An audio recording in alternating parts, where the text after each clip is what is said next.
Good evening, everyone in the audience today and online. Thank you very much for being here. So I'm calling to order the March 8th, 2022 Daytona Beach Shores City Council meeting.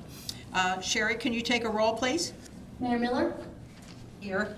Vice Mayor Lindauer, Here. Councilmember Bryan, Here. Councilmember Frizzalone, Here. and Councilmember Politis is excused. Thank you. We did receive notification that Reverend Bob nor Reverend Melissa would be able to be here this evening. So what I'm going to ask for is, I'm sure what's near and dear on our hearts, and that's the poor people in Ukraine that our hearts are bleeding for. So if we could just have a moment of silence for those people in Ukraine. Thank you.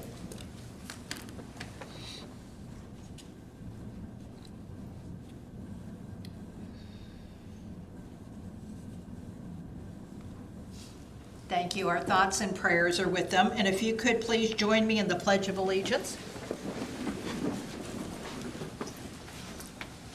I pledge allegiance to the flag of the United States of America and to the republic for which it stands, one nation, under God, indivisible, with liberty and justice for all.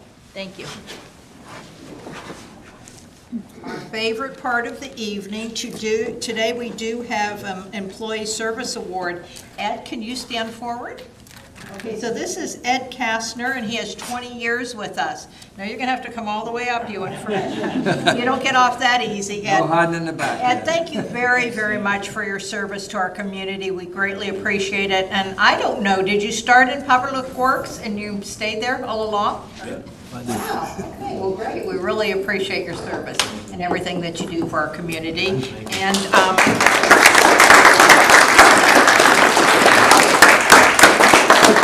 think Fred has something to tell you. So for everybody that doesn't know Ed, 20 years ago he came to us. He was a little scrawny guy. He made what he is today.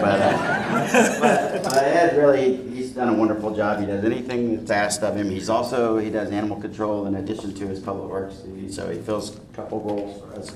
Appreciate it. Thank you. Appreciate it. It's been a lot of good years. Thank you. Appreciate it. Ed, thank you very much. Will you all stand up to the back? Get over here.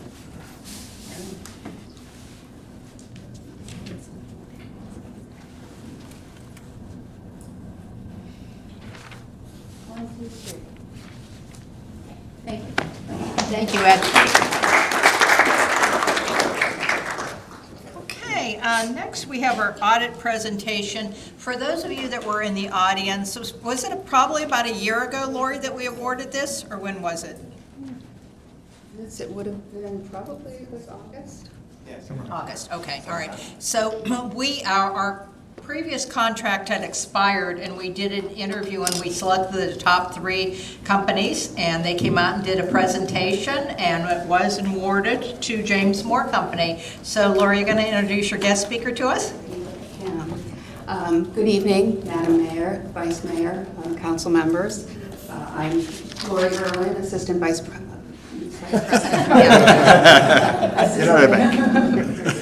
Assistant Finance Director for the city. I'm going to introduce James Halloran, partner of James Moore and Company. They're the audit firm for our financials. So this year we have our annual comprehensive financial report, year end 9/30. Do I just, on my...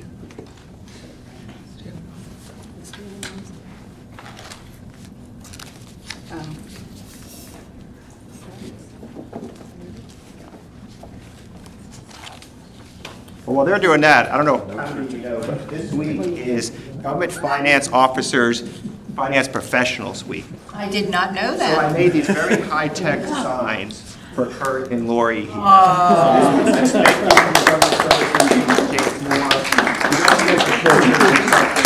one for Kurt, you're awesome. You know? Well, James, we feel like we have the best of the best. We're a little bit prejudiced, but we are very, very proud of our finance department. Well, then you gotta protect them, you know? Yeah. People like to steal other people that are good. So just strike those from the comments, you know? Got any ideas? So again, James Halloran with James Moore and Company, very happy to present your audit. Years ago, I was reminiscing with Michael over there. I came to the houses and they said, go to the house on the left was the finance department, probably in 1995 when I started with James Moore and Company. One of my first audits I did as a young guy that had hair coming out of college. Now things have changed, some for the better, some for the worse. But as always, we enjoyed doing the audit. Lori and Kurt, work with them, getting all the information. First part of the audit, gathering that understanding again of what the city has, what operations it has, the controls. So with that, your audit is subject to a number of different standards. So there's this big report. In paper, it looks kind of impressive, double-sided and everything. And we audit under a couple different auditing standards. There's U.S. auditing standards, government auditing standards. Also, there's rules by the Florida Auditor General that we have to also include a letter in here for. In addition, if you were subject to federal or state single audit, there would be some additional reporting as well. This year you are not. Next year, of course, depending on when you spend the ARPA funds, you will be subject again to federal or state single audit. This year as well, in the past you have not submitted your annual comprehensive financial report. I have to say that because they changed the name. It used to be comprehensive annual financial report, and now they've switched up the name on it. But you'll be submitting it this year to the Government Finance Officers Association to try to obtain your Certificate of Financial Reporting Excellence. And it's been a number of years since you guys have done that. Your report actually included most of the information that would be required to get that. It just hadn't been submitted to the GFOA. So this year they are actually going to submit it, and we're pretty confident you guys will get that award. But the independent auditor's report on the financial statements is an unmodified opinion. That's the best opinion we can give as independent certified public accountants. States that the financial statements present fairly in all material respects your financial position, results of operations, and cash flows for the year ended September 30th, 2021. You'll also see a report on internal control and compliance. That's required by the government auditing standards. This is an additional requirement. Each state can regulate whether you're subject to government auditing standards. I review comprehensive financial reports from all over the country in my spare time when I'm not sleeping. And there are some states that aren't under government auditing standards. But we had no material weaknesses over financial reporting that are required to be disclosed. No instances of material noncompliance as well. We do also have the management letter that's required by the Auditor General. And that management letter goes through a couple different items. One thing it talks about is financial condition assessment. We're required to do a financial condition assessment where we compare the city of Daytona Beach Shores to itself over a 5-year period as well as to comparable other cities.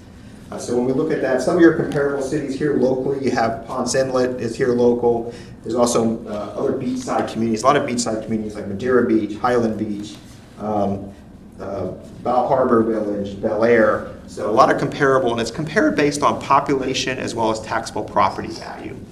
And in that analysis, we look at about 30 different financial indicators, and you guys come up inconclusive or average. So there's either favorable, inconclusive, or unfavorable. If you wind up being unfavorable, there's a lot more disclosure that I have to put in the report because I got to go through and figure out, well, why is that occurring? And it's a precursor, usually these financial indicators, if you have a city that's in distress. So there is one recommendation we had for the audit for this year, and this is related to information technology. It's on page 78 of the big audit report. So I'm just going to hit kind of some of the highlights. When we look at our IT side, we have separate people in our firm that are experts in IT assessments.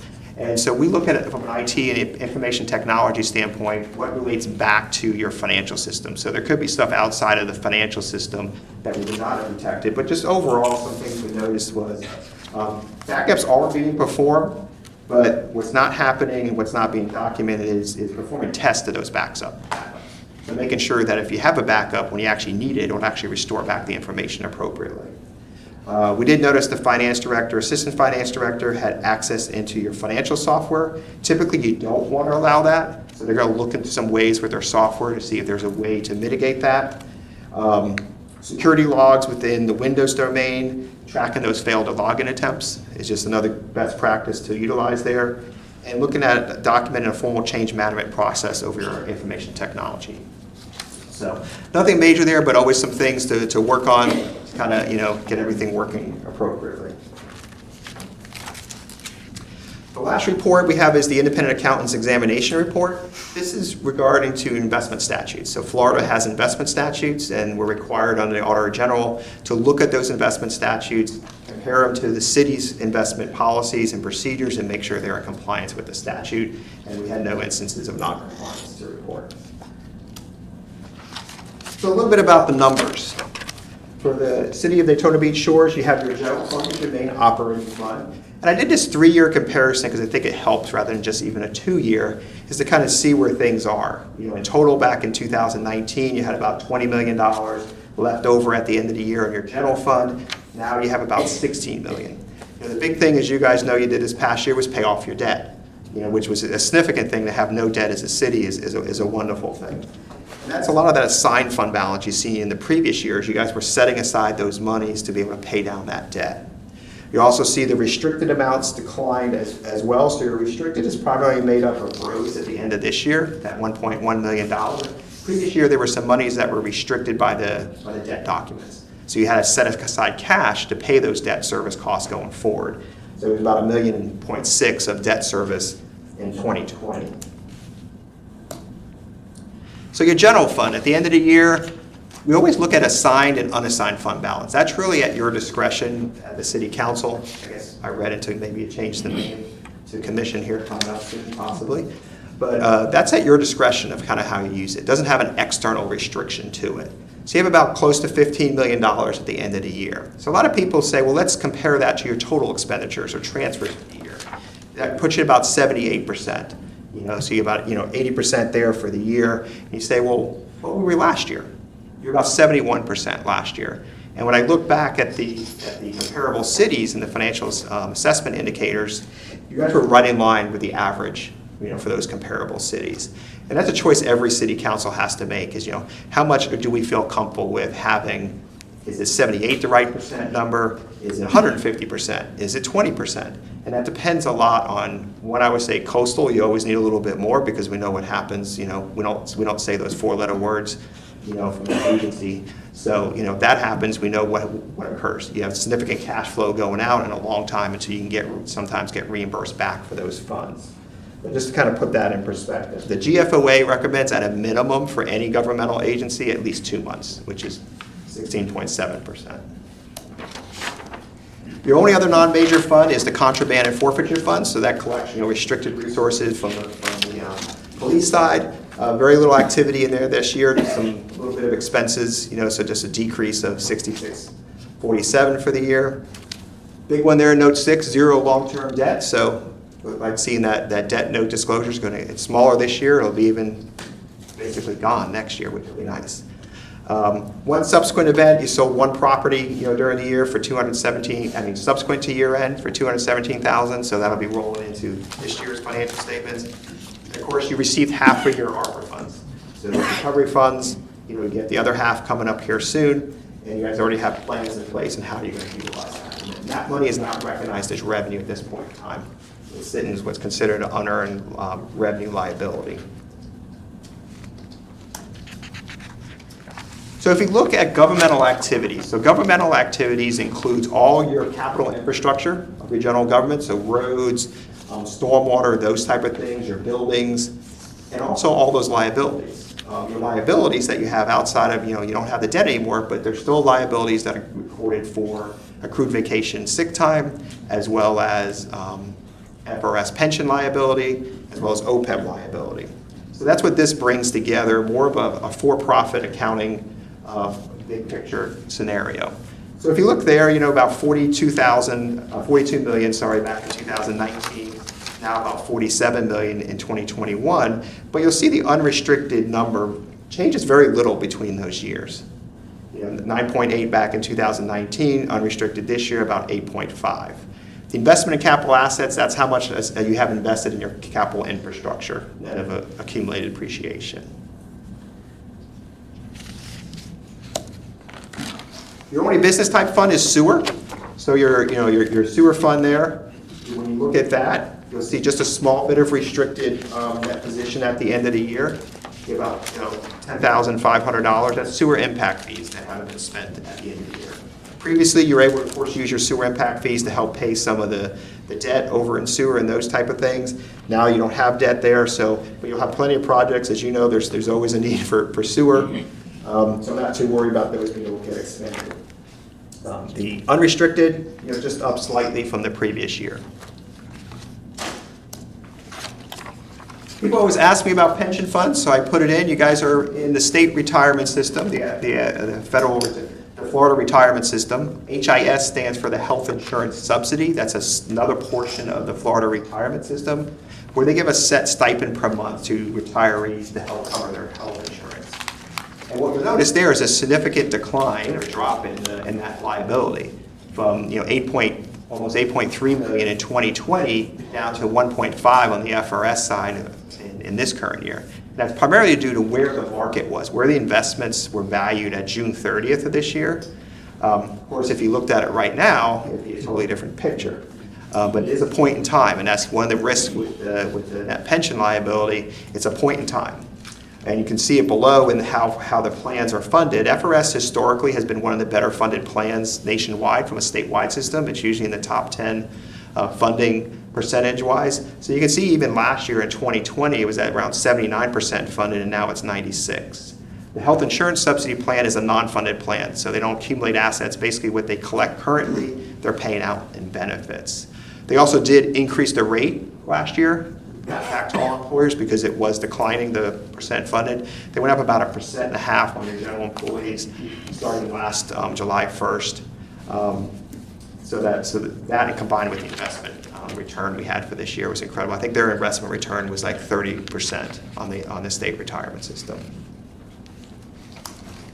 Well, I try to keep it short and quick, and of course, any questions you have, I'd be more than happy to take. And if anyone wants to meet after, we can set up a meeting. I can talk about this stuff for hours.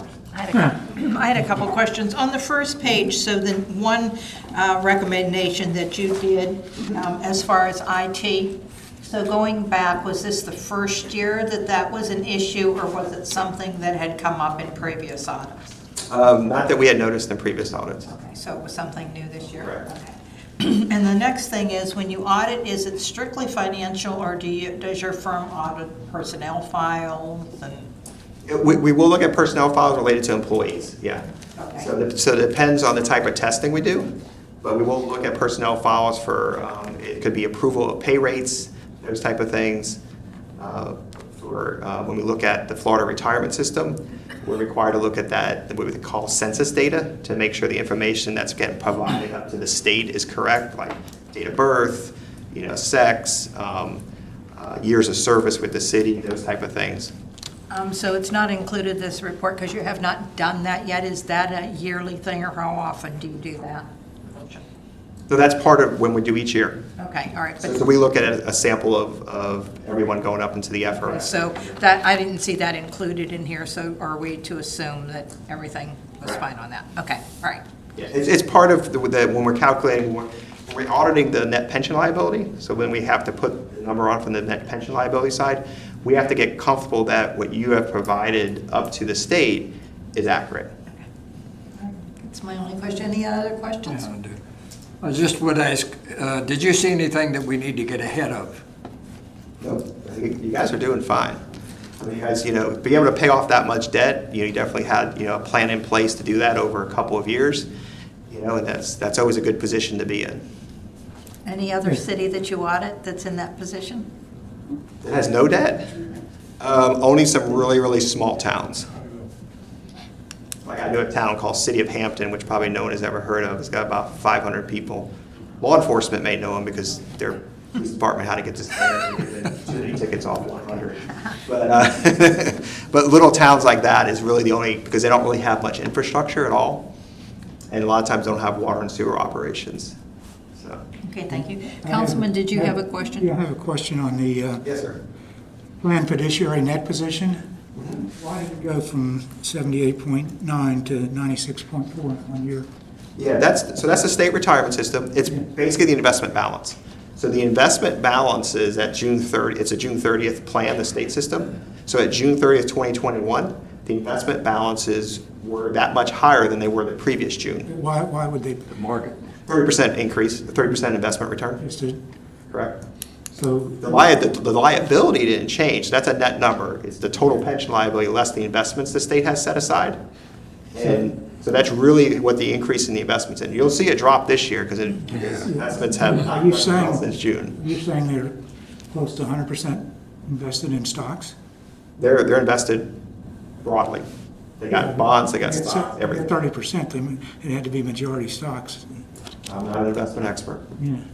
Yeah, At this obviously, point in time, but that tells you how much in 1 year that changes. Yeah. There's really no other significant changes in that plan. You know, employees would tell you they didn't get an increase in benefits or a decrease in benefits. You know, there was just a 1.5% increase in contributions, which wasn't significant either. But the good thing about being in the state retirement system, you guys all know, is your responsibility, you have to pay that contribution that's set each year. It changes July 1st. Your cash liability is done at that point in time. If you decided to take all your employees out and stop it, you would no longer have a pension liability at that point in time. So it's a good and bad thing. You don't control the rates, you don't control how the money's invested on their side, so you lose that control aspect in a state retirement system when you enter into it. But the benefit is you don't have all that headache either. And they're pooling all the employees of the state of Florida. You know, school districts are in there, counties are in there, cities can opt in or out, special districts are in there, like I do 3 to 5 water management districts, they're all in that plan as well. Any other questions? Well, if not, well, thank you very much for your time.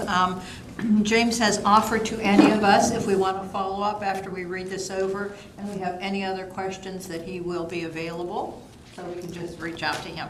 Thank you so much, James, for coming this evening. Okay, next we're going to move on to the approval of the minutes. Those would be our minutes from February 22nd, 2022. Do I hear a motion to accept those as is? Motion to accept as is. A second. Thank you. Any discussion on the minutes? If not, Sherry, can you take a roll, please? Councilmember Frizzlone? Yes. Vice Mayor Lindauer? Yes. Councilmember Ryan? yes. Mayor Miller? Yes, thank you. Okay, next we'll go on to the consent agenda. We have 3 items this evening on the consent agenda. If nothing needs pulled from that, do I hear a motion to accept all 3 of the items on the consent agenda? Motion to accept all 3 items on the consent agenda. Thank you. Second.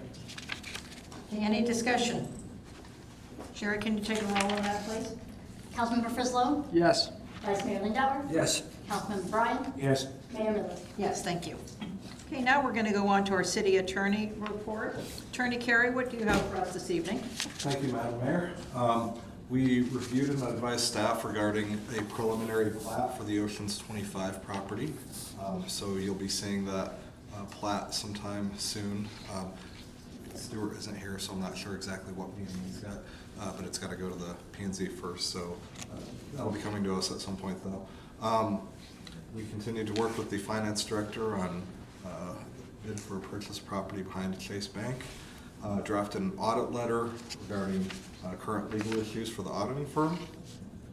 Represented the city in a conference regarding an interpretation of the development agreement with legal counsel for the developer for Treasure Island. Reviewed a notice of appeal filed by a local business regarding a code enforcement special magistrate decision and had correspondence with staff about that.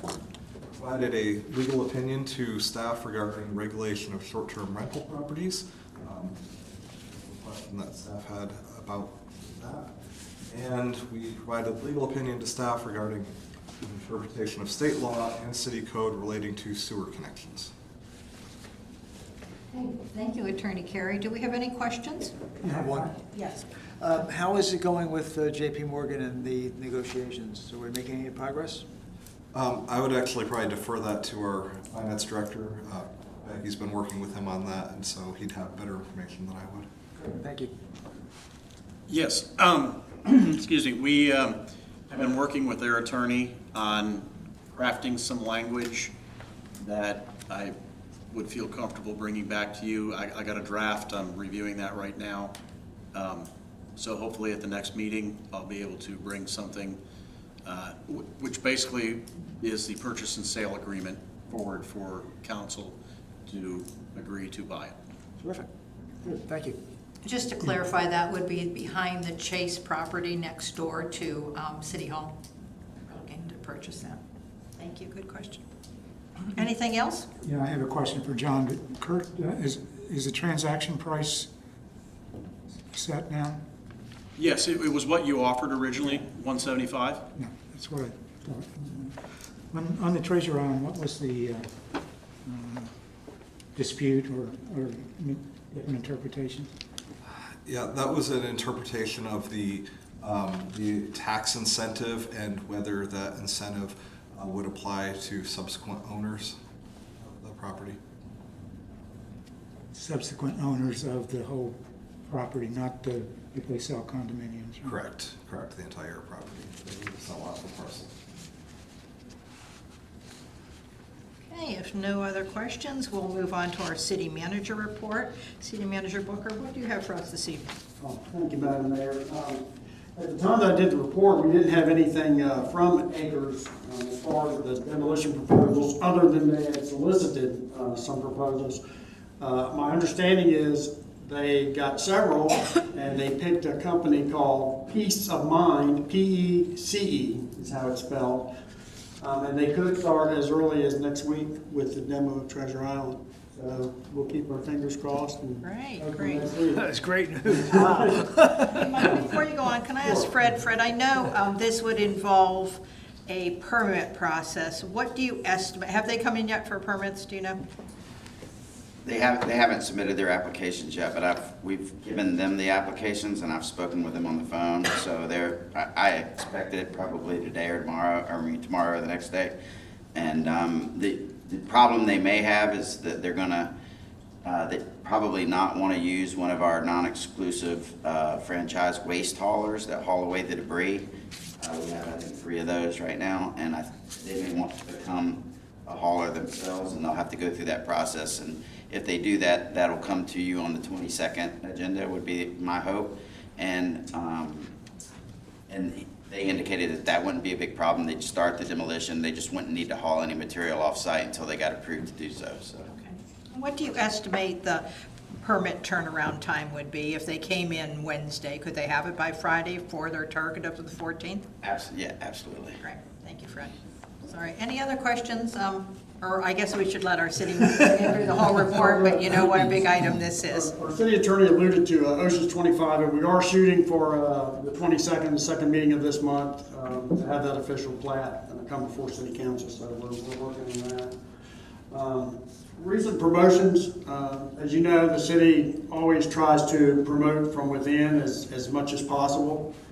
Tom Brown, who is with us currently and our former sewer supervisor, has been promoted to the position formerly held by Brian Edwards, which was Deputy Public Works Director.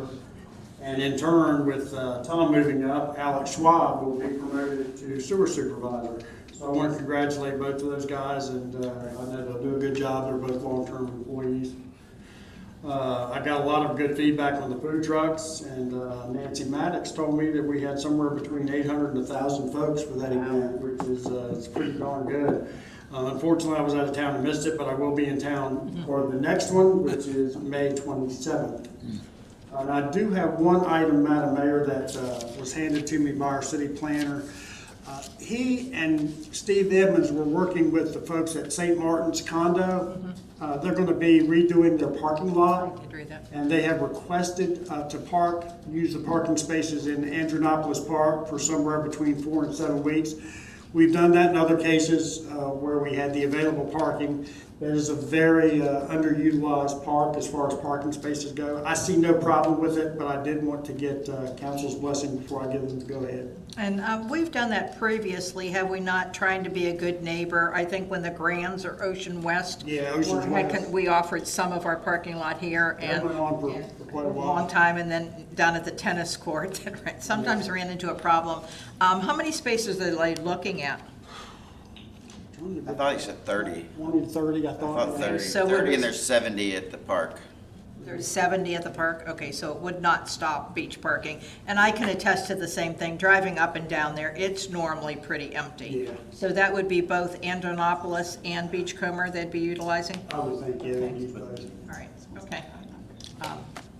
I'm fine with that, and If again, there are no objections, I'll just go ahead and give them the green light to do it. I did have a couple questions on that. And would it be overnight parking? Yes, Okay, and would there be no responsibility to the city if anything was damaged? correct. Okay, they know that for sure. We'll make that clear in the granting of permission. Okay. Any other questions? I'm fine with that, too. Okay, good. Richard, any problem with No, that? I'm fine with it. Good. All right, thank you, Mike. Thank you. Okay, next we will move on to old business. And this is when Wade was here last week, we went over some of the proposed charter amendments. So can you read that for us, please, Attorney Harry? Yes, Mayor. This is ordinance number 2022-05, an ordinance of the City of Daytona Beach Shores, Florida, proposing amendments to the Daytona Beach Shores City Charter, providing for referenda on the proposed charter amendments, providing the ballot titles and ballot summaries for such referenda, providing for direction to the city clerk and coordination with the Volusia County Supervisor of Elections, and providing for findings, conflicts, severability, and an effective date. Well, thank you.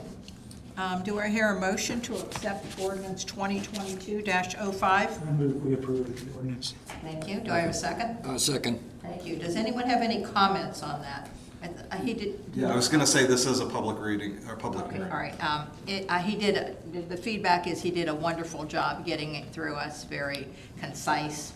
So if you could pass that on. So since that is a public hearing, There is one minor change I wanted to let you know, working with the HERT. We just removed the word procedures from the provision relating to the financial issues, so that there wasn't any confusion about staff being able to approve procedures. Procedures are something that staff can do. It's not a policy issue, so we took that out just to clarify that procedures are within the staff's discretion, the policies are within yours.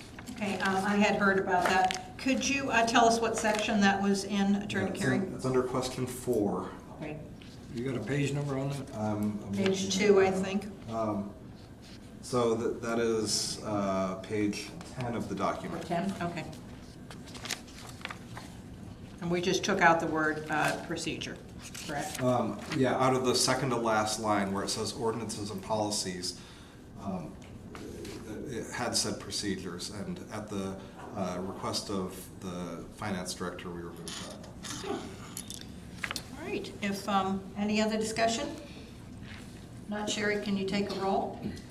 Yes, ma'am. Councilmember Bryan? Yes. Vice Mayor Lindauer? Yes. Councilmember Frizzlo? Yes. Mayor Miller? Yes, thank you. Okay, next, new business, and this is non-conforming freestanding sign removal deadline. And unfortunately, Stuart had a emergency tonight that he could not be here, so our assistant city manager will be walking through here. This was before my time, so I asked to give a little background. Now, Stuart was kind enough the other day and brought myself, the assistant city manager, and our economic development director up and down A1A to explain exactly what this was, so that helped a lot. It's before my time as well. So I'm sorry, good evening, Madam Mayor, Vice Mayor, members of council. This was before my time as well when this change was implemented. But we paid off a lot of debt recently. A lot of that debt was for undergrounding our utilities to make the city even more beautiful than it is. And so the city back then chose to spend, and the citizens voted to spend that money and to pay the taxes on it to beautify our city. And it's my understanding that at that same time, a prior council elected to say we want to clean up the signs at the same time. They gave everybody 10 years to do so. There was a grant program at one point, and then I don't know the year, but I know that Vice Mayor Lindauer, so I'm assuming Richard, Councilmember Bryan was on at the same time. There was no limit to the grants per se, and then they said, okay, we need to scale this down and put a time frame where the grants go away. So that was put in place, I want to say maybe 6-7 years ago. I'm looking to the two of you. Isn't that far? I think Wasn't that far back? it was in 2018. Yeah. Okay. So, 4 or 5 years ago. And so last year, the grants went down to $1,300 maximum payout. I think we had 4 or 5 at max that applied for that, and we're now done with the grant program. But also, April 9th of this year, the deadline expires for those 10 years. So without going into a lot of detail of what has happened over the last couple of years, we're all very familiar with the pandemic. And so in an effort to give those businesses that may have struggled over the last few years and didn't have a chance, staff is proposing to extend that deadline 1 year. We're asking if council would like to reinstitute the grant money, and we would put a program together and bring that back to you if you wanted to do some additional grant funding.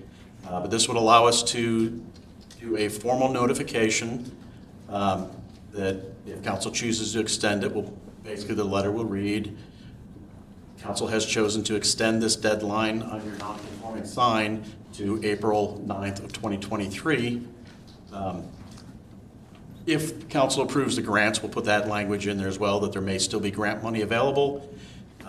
Please contact Stuart to start that process if they're interested, and or the building department. So really the question tonight before you is council wanting to extend that for 1 year for the non-conforming signs? And I'm winging this a little bit because Stuart was actually going to be presenting, so it's probably better if there's questions, we just handle them that way. And I know between Mr. Booker and Mr. Hyatt, they were here then. We were here when they drove the last woolly mammoth off the barrel. And I think too, my first reaction was, no, 10 years is an awful long time to, you knew you had this deadline, but to your point, to the pandemic, and then also supply chain. It's very, very hard to get parts and pieces and whatever, or anything in construction. So. In the last couple of years, we did hear that, so one of our grant requirements is 3 quotes. They have to have 3 written quotes to submit and be eligible, and they're not able to get them from what we have been told. Whether that's true or not, I don't know, but that's just a common thing that we have been told by grant applicants in the past. So from that perspective, it's 1 year. Some of the folks that complied may say, look, I complied, why can't they? So that is some negative feedback that council may get in that, but with the pandemic going on, knock on wood, we're coming out of it. And but it was a struggle for 2 years. A lot of our businesses did have to shut down. So we're looking for direction from council on what you would like to do. So I'd like everyone's thought. Councilman Frizzlum, how are you feeling about it?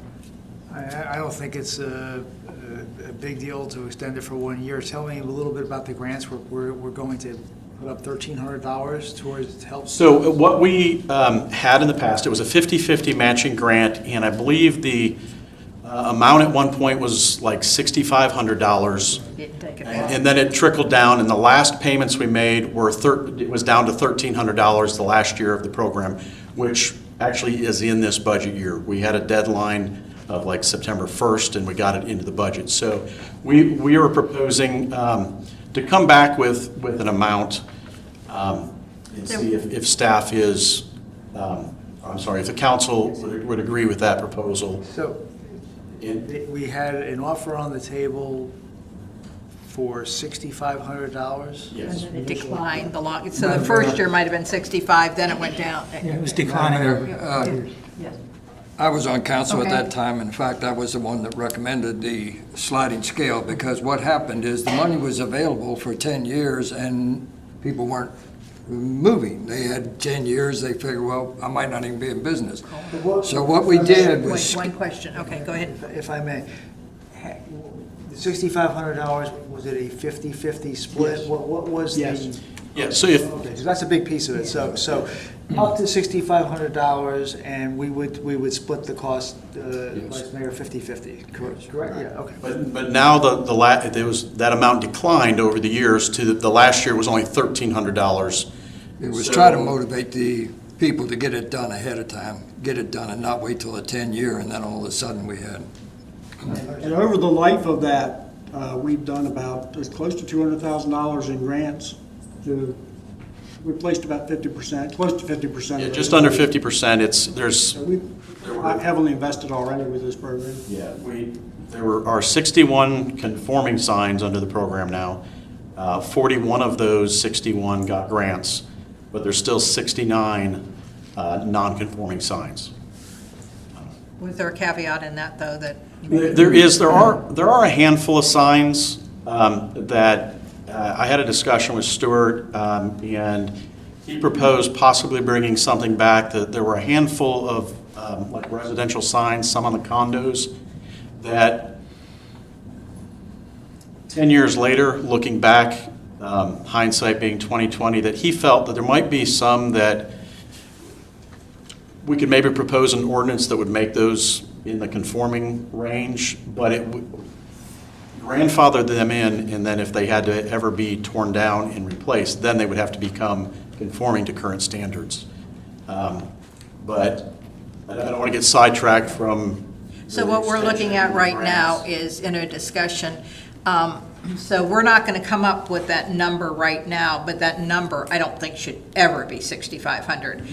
What I want to make sure of, though, if the number, and I'm just throwing a number out there, is 2,000, the people that got 1,300, I don't want them to say, hey, if I would have held out more. So I would want to make them whole. And I don't believe, we have a spreadsheet on that. I mean, we know who got every grant. So we could identify those that if council decided on 2,000, those that were paid 1,300, we could, pay them $700 to make them whole, so they don't come back and go, wait a minute, I complied in my 10 years and only got 1,300, but now you're giving 2,000. Vice Mayor, do you have something you want to clarify for us? Yes. As far as I'm concerned, we were extending the last year of this proposal for 1 year, and that last year was 1,300. I do not want to see anyone get any more than the people who complied. And the last people who complied got $1,300. That was the last year of the program. So what we're talking about, I think Kurt and I, we're talking about extending the last year of the program for 1 year. And that last year was $1,300 max. Okay, so would you be open to, since there's 60-some and try to entice them, would you be open to 2,000? I mean, tell me no if you, no. No, Okay. I don't want the businesses who complied to feel that the people who waited got something. Yeah, so that was the reason I said if there's only a handful, if there's only 5 of them, and we did make it 2,000, we would give 700 to those extra. I'm not in favor of that, Okay. Madam Mayor. Yeah, Councilman I Bryant. favor the 13. Okay. I'm getting I think I have a consensus to bring back, it'll be an ordinance on the extension, because it's in an ordinance, so we need to bring back an ordinance. We can bring that back in the next meeting. It's just a date change, really, for the expiration of that. The grant will just really be a budget amendment, because we'll have to put some money into the budget to fund those grants. And Councilman Frinzelin, I didn't get a dollar figure out of you. Are you at the 13? Yep. The 13, not the 2, you're okay with the 13? And our, The attorney, should I get a formal vote from them, or even just like a voice vote in Yeah, a voice favor? vote would be fine. Okay. Yes. What about the maximum number open to all 69? I mean, we can make it that. No, I'm just- You're not talking I'm asking a that whole lot of question. money in the grand scheme of things, but. Yeah. Well, it's all non-conforming signs, right? Yeah, but there's no cap on the amount other than 69 times 13. you didn't have a cap previously, did you? Did everyone There's that, only 200,000 allocated, I guess. Yeah, I think. Well, we had money actually from, I believe it was from one of the loans that they set aside. Again, before my time, is that, Lori, you were here for that? It was from one of the loans, correct? for that purpose. And originally, that wasn't being spent down, but the last few years, it just was part of general fund to make it happen. And that's what this would be. It would be coming from the general fund. Worst case scenario, 69 times 1,300, you're talking, what, 100,000 at max, but to me, 100,000 to get all those signs in compliance, that's money well spent. When we've already spent $30 million to underground the utilities, so. And are we going to talk about consequences at the end? Were the consequences staying the same had it expired next month? Right now, if it expired next month, it would. It was going to be Before special magistrate, and then however the special magistrate ruled on their noncompliance, it would be up to them. But yes, it'll be the same process, just a year later. It would be feasibly up to $250 per day that the sign remains in noncompliance. So it's a lot easier to comply, yeah. Yes. It doesn't take many days to get up to the cost of a sign. Yeah, the notice would clearly point that out. Yes. Okay. Any other discussion? So we're all in agreement, but I'd like to hear from Councilman Bryan, then you're in agreement for the 1,300. Yeah, and I'm fine with not capping it anything more than 69 times, 'cause I don't think all 69 are going to do it I anyway. won't bring a budget amendment to that amount, but I'll probably bring $20,000 to $25,000 budget amendment, but We can change. we can change that down the road if we need to. If we get that many, awesome. So, This is a minor point, but the undergrounding, I don't think the major reason was beautification. The major reason was protection from hurricanes. absolutely, but it certainly beautified our city. All you have to do is drive north to Daytona and you can tell the difference, so. Yeah, I understand. Okay, all right. So then, can we get a voice vote on approving the staff to move forward with this ordinance then? Councilman Bryan? Yes. Vice Mayor? Yes. Yes. Okay. All right, next we're going to go on to item B. This is the Bank of America property. We brought this up last year, and I think before it went up formally for sale. Formally for sale, and I don't think we got a great response at that time. I think some people wanted a definite use for that. As I explained last month, this is just a prime piece of property. I think Kurt and Stewart showed us how important it is to the scheme of things in McElroy Park. So we're going back, looking this over. Do we have a definite place for it right now? No, but with how crowded the community center is, healthcare has reached out to us at one time, possibly could do that. So there's a lot of different things we can do with that, but that means that it has to be in our portfolio, if you would. If it's not, then we have no say-so on who does go over there. So what do you need, Kurt, now? Do you want a discussion on if people are interested in it? And I know you have to have the in by the 10th. Yeah, at the last meeting, council gave me direction to bring back the purchase and sale agreement. And the only thing that needs to be filled in is the price. So I'm kind of looking for direction. I think I've talked to everybody there on the council. And I did talk with Councilmember Politis as well. And obviously I couldn't violate sunshine and say, he was at this and he's at this, so, somebody make a bid of this. So you're ready for us to make a motion now? Looking, yes, for, I'd like to make a motion to offer $850,000 for the Bank of America building. I'll second the motion. Okay, any discussion on that price? Yeah, my feeling is we should not be offering more than what the land is worth. We've had several months to come up with some suggested uses of the building, and the building could easily be more of a liability than an asset, in that it might likely be torn down if no appropriate use is. So the land is not worth $850,000. Okay, yes. Yeah, Richard, I think our job is to be visionaries and to protect the city and the residents and make sure that nothing goes in there that is not what our residents want. And the only way we can control that, whether we use it ourselves or we sell it to someone who is going to build a business or something that the residents want, that's our job, Richard. Look, And I think, excuse me, I didn't interrupt you. I think that we just have to be visionary enough and to say, this is something that's important to the city, and we have to make it happen. I think if I may, Yes. I agree with the Vice Mayor. I mean, at the end of the day, Richard, clearly, a big piece of this is a blocking strategy. There's no question about it, and I think we should be totally transparent with the residents. It is a blocking strategy, but this is a prime piece of property. We had almost 1,000 people at the pavilion. All of our celebrations, our Christmas parties, all of that is at the pavilion. And it is, the last thing that we need is to have something in that area in the middle of the city that is something that's unsightful, of which we have no control over. So I think we owe it to the residents to make sure that we don't have something going in there that everybody is appalled at and we have no control over. This is our ability to take a prime piece of property, put it in our portfolio, and make a decision down the road as to what we want to do with it. Yeah. I'll just make one. I understand, and I understand what the vote's going to be, so I'm not going to make a big deal out of it. I just wanted to express my opinion. All right, thank you.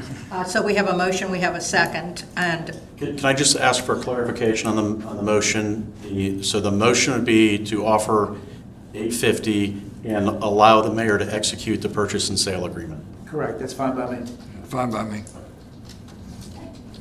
all right, Sherry, you ready for a vote, please? Yes, ma'am. Councilmember Frizzalone? Yes. Vice Mayor Lindauer? Yes. Councilmember Bryan? No. Mayor Miller? Yes, thank you. Okay, so now we're going to go on to council comments. I'll go first. We're back to Coffee with the Mayor tomorrow at 10 a.m. We are going to have someone from Ponce Inlet Lighthouse that's going to come and tell us all about that lighthouse, so it'll be interesting. Please join us. And then the last thing that I want to say is I can't say enough about what a wonderful event that was Friday night. It was just, we saw neighbors and friends from all over Ponce Inlet, Port Orange, Daytona. Just a great, great event. We will have another event on March, is it 27th? 25th. Well, I'm sorry, the next concert. The next concert will be the last Friday of this month. So we are going to have those, although people came up to Nancy and I said, could you do this every month? No, it's a lot of work, no, but we're glad you loved it. So anyway, that's about all I have to say right now. Rick? Again, I had a number of people from Palmabella, to the mayor's point, come up to me and just absolutely rave about the truck event. Same thing, asking me if it'd be more frequent, and I just, you have to give Nancy Maddox just absolutely incredibly high marks for what she's doing and bringing a new Smyrna kind of touch to Daytona Beach shores. So, we have the right person here doing that, and I promise you, Nancy, I will be there on the 27th in full support of everything that you're doing, and I think everybody else will too. So I was really proud of the comments that I got from the Palmabella contingent about how great this event was. Okay, Vice Mayor? I second the comments of both the mayor and the Councilman Frizzalone. I thought it was a great event, and when I moved around the crowd, just everybody loved it, and they just asked, when is the next one? They were just having such a good time. So kudos, Nancy, great job. And we do, Nancy's always so modest. She always says, and her staff. So we do want to say Nancy and her staff. We had several people from Public Works going around picking up stuff, emptying trash. It takes a team to pull that off. And thank you to you and your team. Councilman Bryan? Yeah, I was there too. I'll just echo the comments without elaborating. That was a good job, and if we can have it every other month, maybe, I don't know. But at least Once a quarter. Once a quarter, it would be a good idea. A brief update on the legislative actions. The smoking bills have gone to the governor's desk. I don't see any reason why he would veto the bill, so that's likely to become law. The only thing that was exempted were cigars without filters. So all the rest is subject to local ordinances if we choose to do that, or any other city chooses to do that. There's some ambiguity as to the status of the law that would, or the bills that would make all the local officials and the city manager fill out a form that would require them to reveal all of their assets and liabilities and their net worth. It hasn't, it's made it to basically to where the House would have to vote on it this week as a full House, and they haven't done that yet. So that's the only ambiguity. If it comes to a vote in the House, I think it'll pass, and that would mean all the local officials have to fill out a different form next year and reveal their complete financial position. There is a bill regarding buildings that came out of the South Florida incident.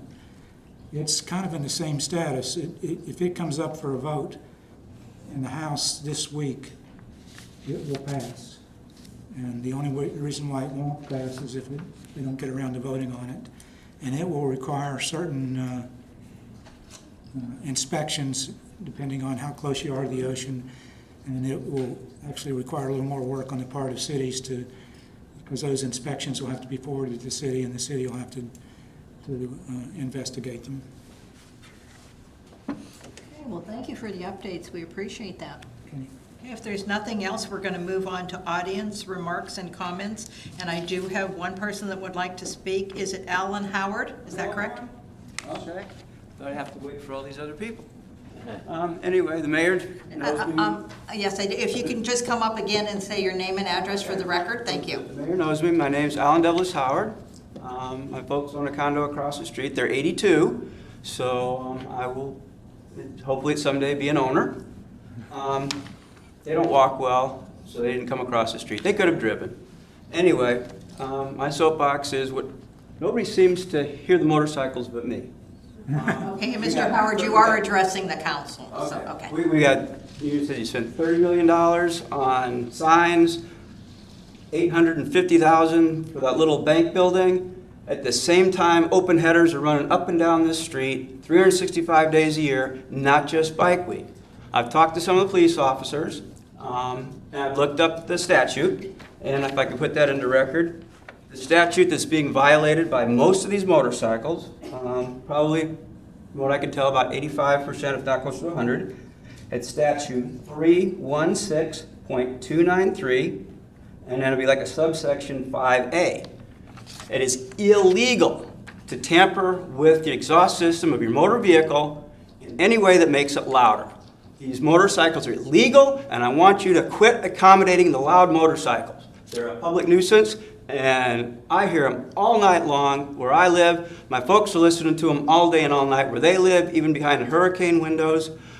I see no police enforcement. I assume that those are lieutenant bars, or you're an officer. I would like to see some enforcement. I don't care if you do tickets. I don't care if you impound them. I want them gone.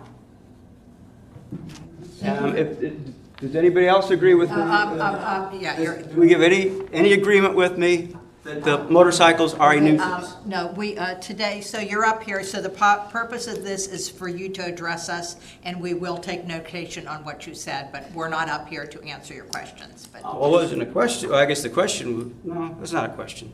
I guess I'm here to state that there's a failure on the part of the police department to enforce the law, and it's a nuisance to everybody. Okay, well, thank you. We appreciate you coming to talk to us this evening. I do have a question for Captain Fowler, if I could ask. Captain? Yeah, is that statute being violated? It's very difficult to say. There are a lot of non-stock add-on exhaust systems that are extremely loud. They haven't been tampered with. Very common with almost every motorcycle. So if they haven't been tampered with, they don't violate the ordinance? Correct. If they have, in principle, they could violate the And ordinance? we would have to show that they are the ones that tampered with it. Okay, yeah. My time just went from 34 seconds to 0. Okay, if you want to take your last 34 seconds. Well, the way the law is written, Mr. Howard, so, okay, you're addressing yeah, us. I have two motorcycles, one from the 80s, one from 2000s. Motorcycles come from the factory with a placard saying that they are EPA, Environmental Protection Agency compliant.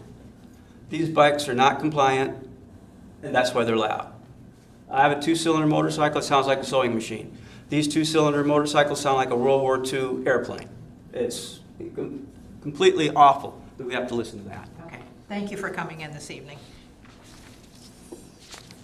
Okay, next, besides the items that we know will be on the agenda for next meeting, do we have anything else at this time we need to add? Okay, if not, then thank you for coming.